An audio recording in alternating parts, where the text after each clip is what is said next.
நம்ம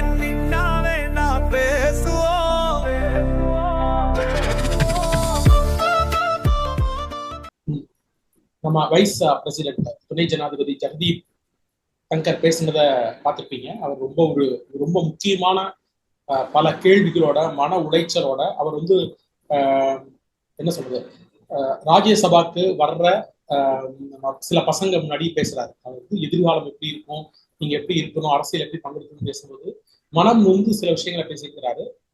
அதுல அரசியல் கண்டிப்பா இருக்கு, அரசியலுக்காகத்தான் அவர் பேசியிருக்கிறாரு. அதே சமயம் அவர் பேச்சு பாத்தீங்கன்னா வெறும் வாய்ப்பேச்சு அரசியல் இல்லாம ஒரு டீப்பான ஒரு டிஸ்கோர்ஸ் மாதிரி இருந்தது. நீங்க அதை கேட்டிருப்பீங்க. அதை பத்தி என்ன நினைக்கிறீங்க? அவர் சொன்னதோட சாராம்சம் என்ன பிரச்சனை நடந்துட்டு சொல்லுங்க.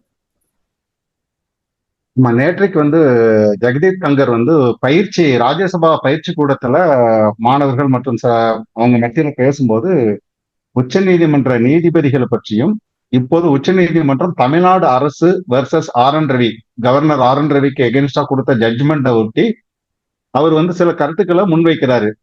அதுல அவர் குறிப்பாக ஒரு 4-5 கேள்விகளை முன்வைக்கிறாரு. ஒண்ணு லெஜிஸ்லேட்டிவ், எக்ஸிகியூட்டிவ், ஜுடிஷியரி, இதுல அவங்கவுங்க பணியை செய்யறதுதான் சரி.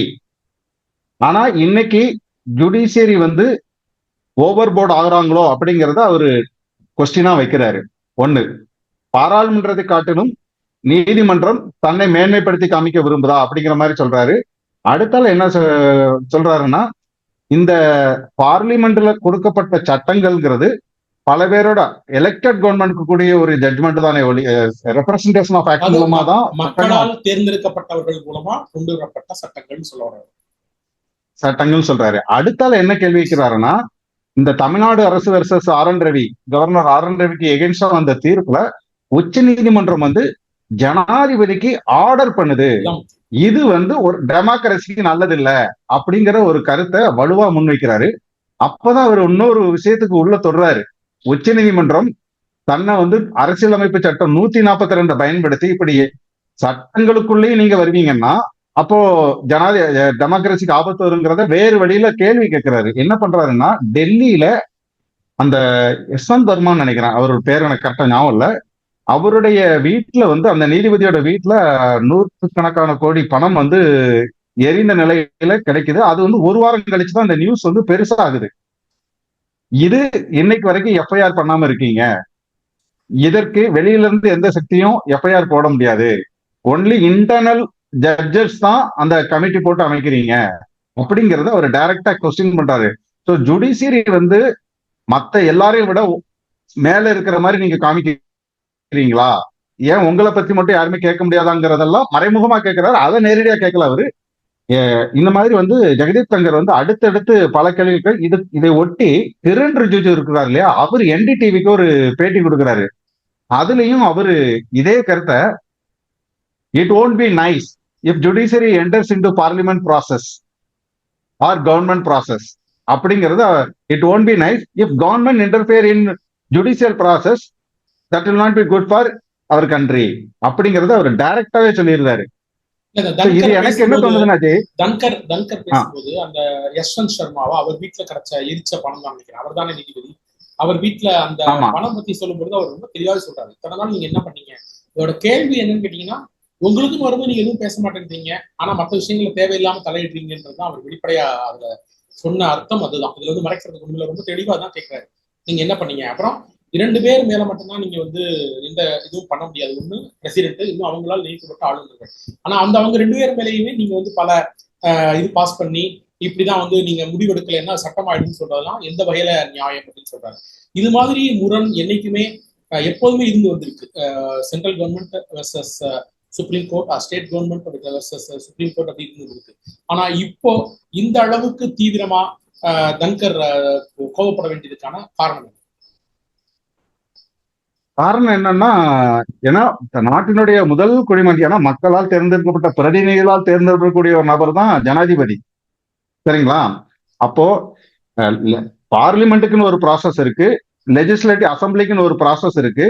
இது எங்கெல்லாம் கன்கரண்ட் லிஸ்ட் ரிலேட்டட் திங்ஸ்ல இஷ்யூஸ் வருதோ அப்போ parliamentary what ever parliament brings the law it will prevail always அப்படிங்கிறது தான் நம்ம சட்டமா இருக்குது. அதனால ஜனாதிபதி அவங்க சில விஷயங்களுக்கு வித்ஹோல்டு பண்றாங்க, சில பில்ஸுக்கு. அத உச்ச நீதிமன்றம் வந்து இப்போ அந்த தீர்ப்புல என்ன பண்ணிட்டாங்கன்னா, கவர்னர் வந்து நீ 1 மாசத்துக்குள்ள சொல்லணும், அசண்டோ டிசண்டோ, அல்லது நீ உங்களுக்கு 2வது தடவை நீங்க திருப்பி அனுப்புனா உடனே இது அக்செப்டட் ஆகுங்கிற மாதிரி வரணும், அல்லது நீங்க ஜனாதிபதிக்கு அனுப்பிடுறீங்க முதல் தடவை வேணா, அது 3 மாசத்துக்குள்ள ரிப்ளை வரணுங்கிறாங்க. இது இன்டைரக்டா it's not advising governor, it is directly advising president. அதுதான் இங்க பிரச்சனை. கவர்னரோட இந்த தீர்ப்பு நிக்கல. அப்படி தீர்ப்பு அப்படி ஒரு உரிமை உச்ச நீதிமன்றத்துக்கு இருக்கிறது என்ன தப்பு இருக்கு? அப்படி இல்லைன்னா உதாரணமா 1976 இந்திரா காந்தி ஒரு முடிவு எடுத்தப்போ அன்னைக்கு வந்து எல்லா ஜட்ஜஸும் அவங்க சொன்னதே சரி சரின்னு சொன்னாங்க.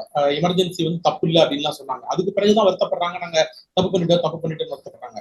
அப்போ ஒரு பிரதமருக்கு கைப்பாவை மாதிரி இருக்கிற ஒரு உச்ச நீதிமன்ற நீதிபதிகள் இருக்கக்கூடிய பிரச்சனையை சமாளிக்கிறதுக்கு இப்படி உச்ச நீதிமன்றத்துக்கு தனிப்பட்ட பவர் இருக்குது என்ன பிரச்சனை? இல்ல, அதுல என்ன பிரச்சனை நான் சொல்றேன். எனக்கு இந்த தீர்ப்புல என்ன பிரச்சனை நான் சொல்றேன். ஆக்சுவலா டைம்லைன் ஃப்ரேம் பண்ணுங்கன்னு சொல்லி பாராளுமன்றத்துக்கு அட்வைஸ் பண்ணலாம்.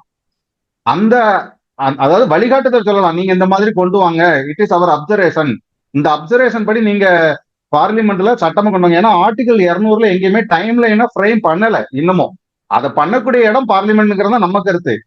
நீங்க பண்ணணும்னு வழிகாட்டு. இப்போ முத்தலாக்கு வந்து தீர்ப்பு கொடுக்கல, ஒவ்வொரு தடவை என்ன சொன்னாங்க, இன்ஸ்டன்ட் ட்ரிபிள் தலாக்கு நீங்க சட்டம் கொண்டு வாங்க, ஆர்டிகல் 370 ரிலேட்டடா இருந்தா நீங்க சட்டமா கொண்டு வாங்க, அப்படித்தானே உச்சநீதிமன்றம் வழிகாட்டுதல் பண்ணுது. அது மாதிரி என்ன பண்ணிருக்கணும், இந்த டைம் ஃப்ரேமை நீங்க பிக்ஸ் பண்ணுங்க, நாங்க உங்களுடைய லெஜிஸ்லேட்டிவ்குள்ள வர விரும்பல அப்படின்னு சொல்லியிருக்கணும். இன்னொன்னு அதை விட முக்கியமா நான் பாக்குறது என்ன தெரியுமா ஜி, இந்த தீர்ப்பை அவங்களே சொல்லிடுறாங்க ஜனாதிபதிக்கு பதிலா. இல்ல இது ஏற்கனவே நடந்ததுதானே, அப்பவுமே இது ஏற்கனவே நடந்ததுதானே. மோடி கவர்மெண்ட் பண்ண தவறு அதுதானே. கொலிஜியம் வேண்டாம், அவங்க வந்து ஒரு கமிட்டி ஒன்று ஃபார்ம் பண்ணுவோம், என்ஜிஏசி கமிட்டி ஒன்று ஃபார்ம் பண்ணுவோம்னு சொன்னப்போ கொலிஜியம் வந்து அதை வந்து ஏத்துக்கல. அதை வந்து இன்னைக்கு வரைக்கும் அந்த என்ஜிஏசி இல்ல. அப்ப வந்து அந்த மோடி அரசு வந்து ஏன் சும்மா இருந்தது, பாஜக இந்த அரசு ஏன் சும்மா இருந்தது? அப்ப ஒரு சட்டம் போட்டு இதான் எங்க சட்டம் சொல்லி நின்றுக்க வேண்டியதானே. அன்னைக்கு விட்டதுனாலதான் அடுத்து ஒவ்வொன்றா அப்படி வருது. அதையே விட்டாங்க அவங்க என்ன நினைக்கிறாங்கன்னா, ஒரு நீதிமன்றத்துக்கும் பார்லிமெண்ட் கவர்மெண்ட்டுக்கும் இடையில வந்து ஒரு கிளாஷ் ஆஃப் வார் மாதிரி இது போயிடக்கூடாது. இட் வில் இந்த பெர்ஸ்பெக்டிவ் ஆஃப் வேர்ல்டு பெர்ஸ்பெக்டிவ்ல பார்த்தா இந்தியாவில வந்து ஒரு நீதிமன்றத்துக்கும் கவர்மெண்ட்டுக்குமே பல முரண்கள் வந்துருச்சோங்கிற ஒரு கெட்ட பேர் நாட்டுக்கு வந்துடக்கூடாதுங்கிறதுக்காக நம்ம கவர்மெண்ட் வந்து அனுசரணையா போறாங்க, நீதிமன்றங்களுடைய தேவைகளை புரிந்து கொண்டு. அப்படிதான் நம்ம பார்க்க வேண்டியது இருக்கு. ஏன்னா இது வந்து நம்ம இந்தியாக்குள்ள நடக்கிற பிரச்சனை மட்டும் இல்லை இல்லையா. ஒரு கண்ட்ரில நீதிமன்றத்துக்கும் டைரக்டா கவர்மெண்ட்டுக்குமே ஒரு இது வந்ததுன்னா பிரச்சனை வருங்கிறத கவர்மெண்ட் புரிஞ்சுக்கிட்டு போகுது. ஆனா நீதிமன்றங்கள் என்ன பண்ணுதுன்னா, இப்ப இந்த ஜட்மெண்ட் பாருங்களேன், நாங்களே ஒப்புதல் கொடுத்துட்டோங்கிறாங்க. இதுலயே ஒரு சின்ன பிரச்சனை இருக்கு. தன்கர் தெளிவா சொல்றாரு. 145 3வது விதிப்படி அவர் என்ன சொல்றாருன்னு கேட்டீங்கன்னா, அதுல ஒரு தெளிவான அமெண்ட்மெண்ட் போட்டிருக்காங்க. இது மாதிரி மிக முக்கியமான விஷயங்கள்ல 5 பேர் அல்லது அதற்கு மேற்பட்ட நீதிபதிகள் கொண்ட குழு தான் விசாரிக்கணும், பெஞ்ச் தான் விசாரிக்கணும்னு சொல்றாங்க. ஆனா இவங்க 2 பேர் தான் விசாரிச்சிருக்காங்க. அவ அடிப்படையிலேயே இங்க ஒரு பிரச்சனை இருக்கு. அப்ப இந்த அரசு அடுத்து என்ன செய்யும்? இதை வந்து தப்பு, இதை ஏற்றுக்க மாட்டோம்னு சொல்லுமா, அல்லது ஒரு பில் பாஸ் பண்ணி இதுதான் நாங்க செய்ய போறதுன்னு சொல்லுமா, இல்ல இன்னொரு கமிஷன், ஒரு 5 பேர் கொண்ட கமிஷன். ஏன்னா 13 பேர் கொண்ட கமிஷன்லாம் இந்தியாவில் இருந்திருக்கு. 1973 இந்த பிரச்சனைகளோட ஆரம்ப கட்டத்துல கேசவானந்த பாரதி கேஸ் தான். அதுக்கு முன்னாடியே பஞ்சாப்ல ஒரு கேஸ் இருந்திருக்கு. அதை ஒட்டி நடந்த கேசவானந்த பாரதி கேஸ்லயே ரொம்ப தெளிவா 13 பேர் 7-6க்கு வந்து நீங்க அமெண்ட்மெண்ட் எல்லாம் ஓரளவு பண்ணலாம். ஆனா அடிப்படை உரிமைகள் ஒரு 6-7 உரிமையை ரொம்ப வரையறுக்கல. ஆனா செக்குலரிசம், பெடரலிசம், இதெல்லாம் டெமோக்ரஸி, ரிவ்யூ ஆஃப் ஜஸ்டிஸ், இதெல்லாம் வந்து நிறைய வந்து வரையறுத்து வச்சிருக்காங்க. இதுக்குள்ள நீங்க வந்து அடிப்படை உரிமைகளை மாத்தாம அமெண்ட்மெண்ட் பண்ணலாம் அப்படின்னு வச்சிருக்காங்க. இப்ப 13 பேர் கொண்ட ஜட்ஜின்னு சொல்லும் பொழுது அதுல நமக்கு வந்து ஏதோ ஏத்துக்க முடியும். இந்த 2 பேர் கொண்ட ஜட்ஜ் அப்படின்னு சொல்லும் பொழுது இது என்ன பிரச்சனை இருக்கு? ஏன்னா ஜட்ஜஸ் எல்லாருமே கரெக்டா தான் பண்ணணுமா அப்படின்னு கேட்டா அது ஒரு சின்ன கேள்வி இருக்கு. நம்ம இன்னைக்கு வரைக்கும் நீதிமன்றத்தை தான் நம்புறோம். ஓரளவு நீதிமன்றங்கள் இந்தியாவில் நல்லாவே நடந்திருக்கு. தன்கரும் சொல்றாரு, நம்ம வந்து அதை ரொம்ப பெரிய அளவுல நம்ம குறை சொல்றதுக்கு இல்லை. ஆனா எமர்ஜென்சி பீரியட்ல நடந்தது பாத்தீங்கன்னா, அதுலயும் ஒரு 76 கேஸ்ல வந்து நிறைய பேர் கடத்தப்படுறாங்க, காணாம போறாங்க. தனிப்பட்ட உரிமைக்கு பிரச்சனை வரும்போது கேஸ் போடும் பொழுது ஒரு 5 பேர் கொண்ட ஜட்ஜில் 4 பேர் வந்து சரின்னு சொல்லிடுறாங்க. ஒருத்தர் மட்டும்தான் அதை வந்து மறுக்கிறாரு. கண்ணா நினைக்கிறேன் அவர் பேரு, RH கண்ணா சந்தி. அவரு மற்றவங்க எல்லாம் எமர்ஜென்சி எல்லாம் முடிஞ்ச பிறகு சொல்றாங்க அது வந்து ரொம்ப தப்பு. இன்னைக்கு வரைக்கும் அந்த தீர்ப்பு தப்புன்னு சொல்லிட்டு இருக்காங்க. அப்ப ஜட்ஜுகள் வேற பிரஷர் காரணமாகவோ அல்லது ஒரு தவறுதல் இழைத்தோ தவறான தீர்ப்பு சொல்லக்கூடிய இருக்கக்கூடிய இடங்கள்ல 2 பேர் கொண்ட ஜட்ஜ் இவ்வளவு பெரிய ஒரு ரெசல்யூஷனை பாஸ் பண்றது, இவ்வளவு பெரிய ஜட்ஜ்மெண்ட்டை வந்து ஒரு அட்வைசரிய ஃப்ரேம் பண்றது சரியா? கவர்மெண்ட் எப்படி எதிர்கொள்ளுது? கவர்மெண்ட் இத வல்லுநர்கள் என்ன சொல்றாங்கன்னா, சட்ட வல்லுநர்கள் இதுல வந்து 3 வாய்ப்பு இருக்குது கவர்மெண்ட்டுக்கு, சென்ட்ரல் கவர்மெண்ட்டுக்கு. ஒண்ணு வந்து இந்த ஜட்ஜிட்டே போய் மறு ஆய்வு பண்ணுங்க உங்க தீர்ப்பு அப்படின்னு சொல்றது, அல்லது அது நோ அப்படின்னு சொன்னாங்கன்னா சீராய்வு மனு போடலாம். இது ஒரு நடைமுறைன்னு சொல்றாங்க. இன்னொன்னு என்ன சொல்றாங்கன்னா, ஆர்டினன்ஸ் கொண்டு வந்து கவர்மெண்ட், சென்ட்ரல் கவர்மெண்ட் தன்னோட பவரை யூஸ் பண்ணி ஆர்டினன்ஸை கொண்டு வந்து ஜனாதிபதி மூலமாக உயர்மட்ட குழு, அதிக நீங்க சொன்ன மாதிரி 5 பேர் கொண்ட ஜட்ஜோ இல்ல 8 பேர் கொண்ட ஜட்ஜோ இல்ல 13 பேர் கொண்ட ஜட்ஜோ, அந்த மாதிரி உயர்மட்ட ஜட்ஜ் வந்து இந்த தீர்ப்பு ஆராயணும், இது பார்லிமெண்ட் லாவுக்கு உள்ள இருக்குதா இல்லையா, இதை எப்படி நம்ம கொண்டு வர்றது அப்படிங்கிறத பத்தி இந்த ஜட்ஜ்மெண்ட்டை வந்து நிப்பாட்டுறது. ஃபர்ஸ்ட் இந்த ஜட்ஜ்மெண்ட்டுக்கு ஸ்டே ஆர்டர் கொடுத்து ஆர்டினன்ஸ் மூலமா ஜனாதிபதி வந்து பிரசிடென்ஷியல் ஆர்டர் கொடுப்பாங்க நீதிமன்றத்துக்கு, நீங்க இந்த மாதிரி ஹையர் கமிஷன் அமைச்சு இதை விசாரிச்சு சொல்லுங்கன்னு. இது ஒரு வழி. இன்னொரு வழி என்ன சொல்றாங்கன்னா, டைரக்டாவே பிரசிடென்ட்ஸ் வந்து டைரக்டாவே கூட இந்த தீர்ப்பு நீங்க ஆராயணும்னு சொல்லிட்டு கூட ஒரு லெட்டர் கொடுக்க முடியும். அதுக்கு ஒரு பிரிவு போட்டிருந்தாங்க 143 நினைக்கிறேன். அது வழியாவும் அவங்க பண்ண முடியுங்கிறாங்க. 3வது வந்து தான் அந்த நம்ம சொன்ன சீராய்வு மனு மூலமா பண்ண முடியுங்கிறாங்க. சோ என்ன கேட்டா, அரசாங்கம் வந்து இப்போ வந்து அதை வந்து ரொம்ப தீவிரமா, நேற்றுக்கோ முந்தானத்தோ பிரதமர் மோடி வந்து திரௌபதி முர்முவை பார்த்துட்டு வந்தாங்க. எல்லாருமே சோசியல் மீடியால போட்டாங்க இல்லையா, something is cooking, whether new bill is coming or whether new issues are coming up அப்படின்னு சொல்லி பேசிட்டு இருந்தாங்க இல்லையா. எனக்கு தெரிஞ்சு அது இந்த விஷயமா தான் இருக்கும். RN ரவி இப்போ டெல்லிக்கு போயிருக்கிறாரு, 4-5 நாட்களாக அங்கதான் இருந்தாரு. சோ எனக்கு தெரிஞ்சு ஆர்டினன்ஸ் கொண்டு வந்தா இது வந்து பார்லிமெண்ட் வந்து ஒரு ப்ராசஸ்க்கு கொண்டு போறதுக்கு நல்லா இருக்கும்னு நினைக்கிறேன் நான். இப்படி ஒரு சட்டம் இயற்றி அதை வந்து ஒரு குறிப்பிட்ட அதாவது காலக்கெடுவுக்குள்ள ஒரு ஜனாதிபதியோ கவர்னரோ நிறைவேற்றாம இருக்கிறதுக்கு அந்த சட்டம் பிடிக்கிறது காரணமா இருக்கலாம். ரிஜெக்ட் பண்ணா திரும்ப நீங்க ப்ரெஷர் கொடுத்து கொண்டு வருவீங்கன்றத கூட வேணும்னே கூட காலதாமதம் பண்ணலாம். எந்த கட்சி இருந்தாலும் இதுதான் செய்ய போகுது. இன்னைக்கு பிஜேபி இருக்கு, நேற்று காங்கிரஸ் இருந்தது, நாளைக்கு யாரோ ஒருத்தவங்க வர போறாங்க, எல்லாருமே இதுதான் செய்ய போறாங்க. அப்போ கட்சிகளுக்கு உண்மையிலேயே இன்னைக்கு எதிர்கட்சியா இருக்கிறதுனால காங்கிரஸ் கொண்டாடலாம், ஆனா காங்கிரஸ் வாயை திறக்கிறது வரைக்கும் திமுக கொண்டாடலாம். நாளைக்கு அவங்க ஆளுங்கட்சியா வரும்போது அவங்களுக்கே இந்த மாதிரி விஷயங்கள் தலைவலியா தான் வரப்போகுது. அப்ப அவங்க இன்னைக்கு பிஜேபி நடந்துக்குதோ அது மாதிரியோ அல்லது அதோட மோசமானத்தவங்க நடந்துட்டு போறாங்க. அப்போ இந்த இடத்துல காங்கிரஸ் இந்த மாதிரி விஷயங்களை எப்படி பாக்குது? அவங்க வந்து இதெல்லாம் பிஜேபிக்கு நல்ல பிரச்சனை வந்துச்சு, கோர்ட் வச்சு சாத்து நம்ம சப்போர்ட் பண்ணணும்னு நினைக்கிறாங்களா, என்ன பண்றாங்க? இல்ல, இந்த விஷயத்துல நம்ம காங்கிரஸை நேரடியா குறை சொல்ல முடியாது. ஏன்னு சொல்றேங்க, எனக்கு தெரிஞ்சு நேஷனல் காங்கிரஸ் லீடர்ஷிப்ல யாருமே இந்த விஷயத்த மீடியால வந்து பேசல. பிளஸ் வந்து அவங்க எந்த அறிக்கையும் கொடுக்கல. அவங்க கவர்மெண்ட் கூட நிக்கணும்னு சொல்லல, உச்ச நீதிமன்றம் கொடுத்தது சரின்னு சொல்லி வரவேற்கவும் இல்லை. அவங்க வெயிட் அண்ட் சி மாதிரி கவர்மெண்ட் என்ன ஆக்ஷன் எடுக்குது, அது ரைட் பாதையில போதா இல்லையாங்கிறத பார்த்துட்டு அதுக்கு தகுந்த மாதிரியான நகர்வுகளை வேணா பொலிட்டிக்கலா பண்ணலாம்னு தான் என்னுடைய கணிப்பு. ஆனா திமுக போன்ற மாநில கட்சிகளுக்கு வந்து இந்த நடைமுறை இப்படியே தான் இருக்கணும்னு நினைப்பாங்கன்னு தான் நான் நினைக்கிறேன். மாநில கட்சிகளை பொறுத்த வரைக்கும் இந்த ஜட்ஜ்மெண்ட்டை வந்து அவங்க வரவேற்பாங்க. இந்த ஜட்ஜ்மெண்ட்டுக்கு ஏத்த மாதிரியான செயல்பாடுகளை தான் மத்திய பாராளுமன்றத்துல சட்டம் கொண்டு வந்தா கூட ஆதரிப்பாங்க, எதிர்ப்பாங்க. எப்படியும் இந்த இது கவர்னருக்கு அதிக பவர் இருக்கிற மாதிரி திருப்பியும் பில்லு வந்ததுன்னா அதை அக்செப்ட் பண்ண மாட்டாங்க மாநில கட்சிகள் பெரும்பாலும். அது எந்த கவர்மெண்டா இருந்தாலும் அவங்களுக்கு பாதிப்புன்னு நான் நினைக்கிறது வந்து ஏடிஎம்கே டிஎம்கே பார்ட்டி. இல்ல இப்ப திமுக இதுபடி எதிர்கட்சிகளா இருந்தப்ப திரும்ப கவர்னர் தான் போய் மனு கொடுத்துட்டு இருந்தாங்க. அப்ப வந்து அவங்க கவர்னர்களை வந்து இதெல்லாம் சொல்லல. சுஜித் சிங் பர்னாலா தனக்கு ஆதரவா நடந்துக்கிட்டோன்னே பஞ்சாப் சிங்கம் எல்லாம் கருணாநிதி எல்லாம் சொன்னாரு. இவங்க எதிர்பார்க்கறது என்னன்னா, நான் எதிர்கட்சியா இருக்கும்போது எனக்கு சப்போர்ட் பண்ணு, நான் ஆளுங்கட்சியா இருக்கும்போது எனக்கு சப்போர்ட் பண்ணு, இதுதான் அவங்க எதிர்பார்க்கறது. வெளிப்படையா அரசியல் இதான் நடக்குது. திமுக இல்ல, எல்லா கட்சியிலும் இதுதான். அதனால என்ன சொல்றேன், இன்னைக்கு வந்து காங்கிரஸ் வந்து மத்தியில அடுத்து மெஜாரிட்டியோட எப்ப ஆட்சிக்கு வருங்கிறது ஒரு கேள்விக்குறியா இருக்கலாம். ஆனா பல மாநிலங்கள்ல அவங்க எதிர்கட்சியா இருக்காங்க, சில மாநிலங்கள் ஆளுங்கட்சியா இருக்காங்க. அப்போ வந்து அவங்க ஏத்துக்க முடியாது. இல்ல திமுக மாதிரியான ஒரு நிலைப்பாடு வந்து எல்லா சமயமும் அவங்களால எடுக்க முடியாது. அதுக்குதான் கேட்கிறேன், அதாவது காங்கிரஸோட நிலைப்பாடு என்ன? ஆமா, அதுதான் சொல்ல வரேன். காங்கிரஸ்க்கு அது மாதிரியான ஒரு நிலைப்பாடு அவங்க எடுக்க விரும்பல. அதனாலதான் அவங்க இன்னைக்கு வரைக்கும் வாய் திறக்க மாட்டாங்க. அவங்களுக்கு நல்லா தெரியுது இதுல கட்டாயமா சென்ட்ரல் கவர்மெண்ட் ஆர்டினன்ஸ் பில்ல கொண்டு வந்துருவாங்க அப்படின்னு. மேபி காங்கிரஸ் என்ன பண்ணலாம்னா, நாங்க வெளிநடப்பு மாதிரி செஞ்சுக்கிறோம், நீங்க பில்ல பாஸ் பண்ணிருங்க அப்படிங்கிற மாதிரியான ஒரு மறைமுக உடன்படிக்கை வரலாம்னு நான் நினைக்கிறேன். எதிர்ப்பை தெரிவிச்சுட்டு வெளிநடப்பு செஞ்சுட்டா பில்லு ஆட்டோமேட்டிக்கா பாஸ் ஆகிற ஆர்டினன்ஸ் பில்லு, அது மாதிரிதான் இது போகும் நான் நினைக்கிறேன். ஏன்னா அதே மாதிரி இந்த வக்ஃபு பில்லு இப்போ ஒரு பெரிய பிரச்சனையா போயிட்டு இருக்குது. பட் ஐ திங்க் வக்ஃப்ல வந்து கவர்மெண்ட்டுக்கு ஃபேவரா தான் ஜட்மெண்ட் வரும் தான் எல்லா வல்லுநர்களுமே சொல்றாங்க. ஒன்னு ரெண்டு கரெக்ஷன்ஸ் மேபி அவங்க சொல்லலாம், இப்படி பண்ணுங்கன்னு அட்வைஸ் பண்ணலாம். மொத்தமா அது பாஸ் ஆக போகுது. ஆமா ஆமா ஆமா. இல்ல So, இப்போ இந்த விஷயத்த இப்படி வந்து சென்ட்ரல் கவர்மெண்ட் ஒரு ஹையர் அப்பர் ஸ்டாண்ட் எடுத்து நீங்க வந்து இந்த சட்டம் சரியில்லைன்னு சொன்னால், நாளைக்கு இதே மாதிரி பல தவறுகள் தொடர்ந்து ஆளுநர்கள் மூலமாகவோ அல்லது ஜனாதிபதி மூலமாகவோ ஆளுங்கட்சிக்கு ஆதரவாக எதிர்கட்சிக்கு எதிராக வேணும்னே செயல்பட்டா அப்போ என்னதான் ஒருத்தர் பண்ண முடியும்? யாரு உச்ச நீதிமன்றங்களா? இன்னைக்கு வந்து நமக்கு பிஜேபிக்கு வந்து இது பிரச்சனையா இருக்கு. அவங்க வந்து ஒரு சொல்லி இந்த இவ்வளவு நாள் நீங்க கிடப்பில போட்டாலும் நாங்க ஒத்துக்க மாட்டோம்லாம் சொல்லி ஏதோ பிரச்சனை பண்ணிட்டு இருக்கிறாங்க. இது இவங்க வந்து என்ன சொல்றாங்க, நம்ம நீதிபதி என்ன சொல்றாங்கன்னா, நீங்க ஒரு 3 வாரம் 4 வாரத்துக்கு மேல 3 மாசத்துக்கு மேல வச்சிருந்தீங்களே சட்டமா மாட்டுன்னு சொல்றாங்க. ஆனா நாளைக்கு வேற ஒரு ஆட்சி மாற்றம் நடக்கும் பொழுது அல்லது வேணும்னே ஒரு மத்திய அரசு தப்பு செய்யும் பொழுது இதே மாதிரி வேணும்னே பிஜேபி பழிவாங்கப்படுதுன்னு வச்சுக்கோங்க. அப்ப வந்து இதை எப்படி எதிர்கொள்றது? ஏன்னா இன்னைக்கு வந்து நம்ம இவங்க பிஜேபிக்கு ஆதரவா இருக்குன்றதுக்காக இவ்வளவு நீட்டி முடக்குறாங்க. நாளைக்கு அவங்களுக்கே அது பிரச்சனையா வந்தால் என்ன பண்றது? இல்ல, என்னை பொறுத்த வரைக்கும் ஒரு டைம் ஃப்ரேம் செட் பண்ணலாம். கவர்னருக்கு செட் பண்ணலாம். ஜனாதிபதிக்கு இந்த 5 ஆண்டு காலத்துக்குள்ள அவருடைய பதவி காலத்துக்குள்ள அவர் அதுல ஏதாவது ஒரு முடிவு எடுத்தே ஆகணுங்கிற மாதிரியான செட் பண்ணலாம். அதை கூட எப்படி சொல்லணும்னு கேட்டீங்கன்னா, ஒரு டைம் ஃப்ரேம் செட் பண்ணுங்கன்னு அட்வைஸ் கொடுத்து அந்த டைம் ஃப்ரேம் வந்து திரும்பவும் பார்லிமெண்ட்ல இருந்து தான் வரணும். மக்களால் அரசுல இருந்து தான் வரணும்.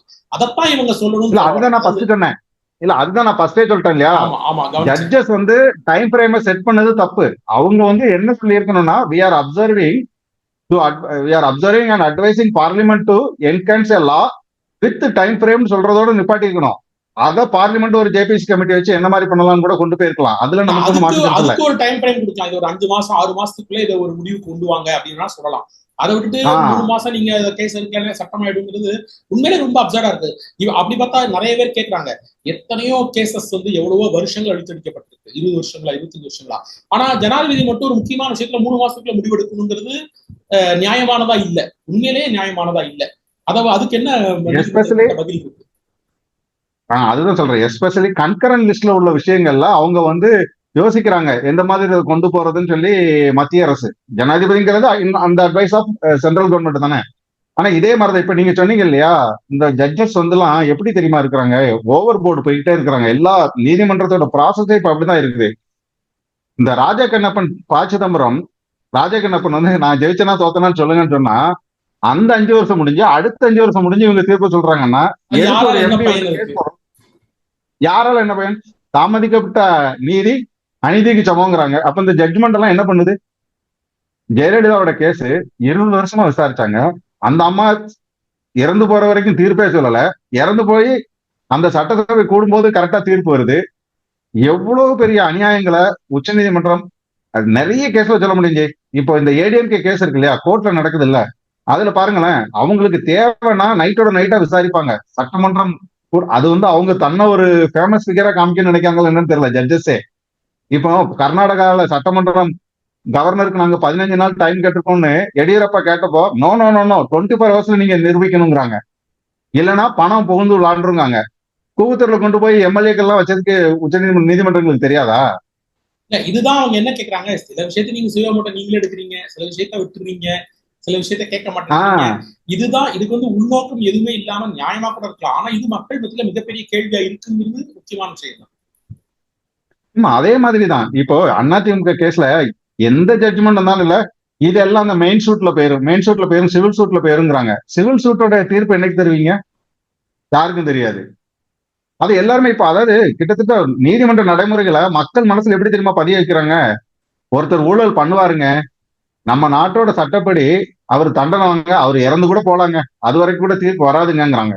அதனாலதான் அரசியல்வாதிகள்லாம் இப்ப எந்த கேஸ் போட்டாலும் ஏன் கவலைப்பட மாட்டாங்க, அதெல்லாம் பாத்துக்கலாங்க, என்ன நடந்துரும், மிஞ்சி போன ஒரு 6 மாசம் நமக்கே மறந்துருது தீர்ப்பு வந்துருச்சா வரலையா, இவன் உள்ள போட சொல்றாங்களா, வெளியே வந்தானே, இன்னும் வெளியே இருக்கானே, எப்ப உள்ள போவான், எதுவுமே ஞாபகம் பண்ண மாட்டேங்குது. கரெக்ட். எத்தனை பேர் மேல கேஸ் போட்டாங்கிறத நம்மளே மறந்துடுவோம். அதுதான் இதுல காமெடி. சோ இந்த மாதிரி நம்ம நாட்டுல வந்து நிறைய விஷயங்கள்ல வந்து நீதிமன்ற ப்ராசஸ்லயே நிறைய குளறுபடிகள் இருக்கு. நீதிபதிகள் மேல எந்த வழக்கும் போட முடியல. நிறைய பேர் கிரிட்டிசிசம் பண்றாங்க. என்ன பண்றாங்க? Biggest scam is happening in the courts அப்படிங்கிற ஸ்கேம் நடக்குதுங்கிறதே நிறைய பேர் டைரக்டா குற்றச்சாட்டு வைக்காங்க. நீதிபதிகளே லஞ்சம் வாங்குறாங்கிற அளவுக்கு எல்லாம் குற்றச்சாட்டுகள் வைக்கிறாங்க. இப்ப ஒருத்தர் வீட்டுல நமக்கு பணம் அதனுடைய இருந்தது, உண்மைத்தன்மை எதுக்கு தெரியாது. இருந்ததுன்னு இன்னைக்கு வரைக்கும் தெரியல. அவர் அலகாபாத்ல அடுத்து வந்து ஜட்ஜ்மெண்ட் சொல்ல ஆரம்பிச்சிட்டாப்ல. அவர் என்ன நடந்தது, அவருக்கு என்ன பண்ணிருக்காங்க, அதைத்தான் மன்னர் திரும்ப திரும்ப கேட்கிறாரு. ஆமா, இல்ல அதுதான் சொல்றேன். அவர் வந்து என்ன சொல்றாரு, என்ன ப்ராசஸ் நீங்க வெளிப்படைத்தன்மையா இல்ல, மத்த எல்லாரும் வெளிப்படைத்தன்மையா இருக்கணும்னு எதிர்பார்க்கறீங்க. உங்க சிஸ்டத்துக்குள்ள எந்த அசிங்கம் நடந்தாலும் நீங்க அதை நாங்க பாத்துக்கிடுவோம், நாங்க பாத்துக்கிடுவோங்கிறீங்க. அந்த இவரு அவர் யார், ரஞ்சன் கோகாய், அந்த விஷயம் என்ன ஆச்சு? ஆமா, இந்த ஒரு லேடி விஷயத்துல மாட்டினாரு இல்லையா ரஞ்சன் கோகாய், அந்த விஷயம் என்னாச்சு யாருக்குமே தெரியாது. இப்ப நீதிமன்றங்கள் அவங்க வந்து தங்களை சுப்ரீமா நினைச்சிட்டு இப்படி ஒவ்வொரு விஷயங்கள்லயும் மத்திய அரசுக்கும் மாநில அரசுக்கும் இடையில உள்ள பிரச்சனைகள்ல நாங்க எங்களுக்கு தோணுன ஜட்ஜ்மெண்ட்டை கொடுப்போம்னு போனாங்கன்னா அது ஒண்ணு மாநில அரசும் பாதிக்கப்படுவதனால. இப்ப இந்த ஜட்ஜ்மெண்ட் தமிழ்நாடு அரசுக்கு ஃபேவரா வந்திருக்குது, அதனால நம்ம தமிழ்நாடு அரசு வந்து சந்தோஷப்பட்டுக்கிட்டு இருக்கலாம். நாளைக்கு நாளைக்கு அப்படி against ஆ இருக்கும்னு சொல்ல முடியாது. அதுதான் சொல்றேன். அது நாளைக்கு அவங்களுக்கு ஆதரவு வரும்னு சொல்ல முடியாது, அவங்களுக்கு எதிராகவும் வரும். சொல்ல முடியாது. சோ அப்ப நீதிமன்றம் அதை நடத்தக்கூடாது. எல்லாரும் சொல்றது அதேதான் ஜி. எக்ஸிகியூட்டிவோட வேலையை பார்க்கணும், ஜுடிஷியரியோட வேலையை மட்டும்தான் பார்க்கணும். தேவைப்பட்டா அட்வைஸ் பண்ணணும், தேவைப்பட்டா அட்வைஸ் பண்ணணும். நீங்க என்ன இதுக்குள்ள ஃப்ரேம் பண்ணுங்கன்னு சொல்லணும். முடிவு எடுக்கக்கூடியது மக்களால் தேர்ந்தெடுக்கப்பட்ட அரசு கிட்ட தான் இருக்கணும். ஆமா, மக்களால் தேர்ந்தெடுக்கப்பட்ட அரசுக்கு தான் இருக்கணும். அதைத்தான் இவங்க சொல்லிட்டு ஒதுங்கணுமே ஒழிய, நானே அப்ரூவல் கொடுக்குறேன், நீங்களே அப்ரூவல் கொடுத்து அப்புறம் எதுக்கு ஜனாதிபதி கையெழுத்து போடணும்? அவங்க ஒன்றும் இந்த கவர்மெண்ட் 65-70 பில் கொடுத்துருக்குது, ஒரே பில் தான். ஆக்சுவலா இந்த வேந்தரா மாத்தினதும் ஒவ்வொரு பல்கலைக்கழகத்துக்கும் தனித்தனியா அதே கண்டென்ட் தான், ஒரு அதே கண்டென்ட் தான். 10 பில் சொல்றது அர்த்தமே இல்ல, ஒரு பில்லு தான், அதே திருப்பி ஒண்ணுதான். அந்த ஒண்ணுதான் நிறுத்தி வச்சிருக்காரு ஆர்.என். ரவி. மத்த எல்லா பில்லையும் அவரே கிளியர் பண்ணி விட்டுட்டாரு. அது கூட அவர் உடனே பண்ணல, கேஸ்ன்னு போன உடனே அவசரமா பண்ணாருன்றாங்க. அதெல்லாம் அரசியல் இருக்கத்தான் செய்யுது. அரசியல் இல்ல ரொம்ப அப்படியே எல்லாரும் புனிதமா இருக்காங்கன்னு நம்ம சொல்ல முடியாது. ஏன்னா இதை விட மோசமான அரசியல் காங்கிரஸ் காலத்துல செய்யப்பட்ட போதெல்லாம் இவங்க வாயை முடிக்கிட்டு கூட்டணியில இருந்தாங்க. இன்னைக்கு பாஜக தன் அரசியலை செய்யும் போது துடிக்கிறாங்க. இதுக்கு முடிவே கிடையாது, இவங்க பட்டுதான் ஆகும். ஏன்னா இவங்க ஒழுங்கா இல்ல, முதல்ல இவங்க எல்லா இடத்தையும் ஒழுங்கா இருந்தில்ல. எத்தனை ஆட்சியை கலைச்சாங்க. பாஜக வந்த பிறகுதான் ஆட்சியை கலைக்கிறதுக்கு ஒரு அப்படின்ற ஒரு விஷயமே இல்லாம இருக்கு கிட்டத்தட்ட. ஆமா ஜி, எனக்கு தெரிஞ்ச இந்த விஷயத்துல நம்ம மத்திய அரசு என்ன நடவடிக்கை எடுக்குதுன்னு பார்ப்போம். ஆர்டினன்ஸ் கொண்டு வந்தாதான் இந்த விஷயத்துல வந்து ஒரு பவர்ஃபுல்லா மத்திய அரசு ரிபட்டல் பண்ண மாதிரி நம்ம பார்க்க முடியும். ஆர்டினன்ஸ் கொண்டு வந்தா கேம் வில் ஸ்டார்ட் அப்படிங்கிற மாதிரி, என்ன மாதிரி அடுத்தால போகுது அப்படின்னு பார்க்க முடியும். ஏன்னா இந்த தீர்ப்பை நிறுத்தி வச்ச மாதிரி ஆயிரும்ல, அப்புறம் நம்ம தமிழ்நாடு எக்கோ சிஸ்டம் எப்படி கதறுதுன்னு பார்க்க முடியும். நம்ம பார்க்கலாம், பார்ப்போம் ஜி. நன்றி ஜி.